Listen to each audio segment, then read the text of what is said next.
पाकिस्तान ने यह क्लेम किया कि उसने अपने JF-17 से हमारे S-400 व ब्रह्मोस मिसाइल बेस को नुकसान पहुंचाया, जो कि बिल्कुल गलत है। दूसरा, उसका यह भी मिस इन्फॉर्मेशन कैंपेन था कि हमारी एयरफील्ड्स जो कि सिरसा, जम्मू, पठानकोट, बठिंडा, नलिया और भुज में है।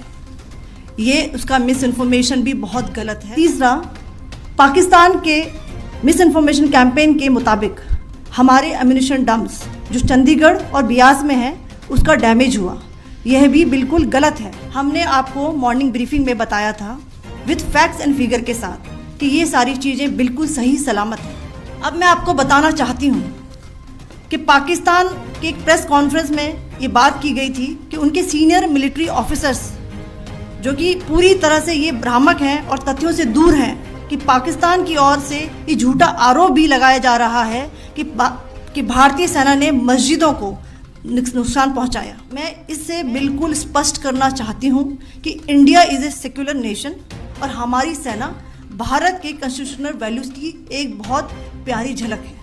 इंडियन आर्म्ड फोर्सेस ने पाकिस्तान को बहुत भारी नुकसान पहुंचाया, उनके मिलिट्री इंफ्रास्ट्रक्चर्स को, चाहे वो लैंड एसेट्स हों या फिर उनके एयर एसेट्स। यही नहीं, इंडियन आर्म फोर्सेस ने पाकिस्तान की एयरफील्ड्स स्कर्दू, जकोबाबाद, सरगोदा और बुलारी को बहुत नुकसान पहुंचाया। इसके अलावा पाकिस्तान के air defence system, radar system, उनको भी एयर स्पेस में अनटेनेबल किया।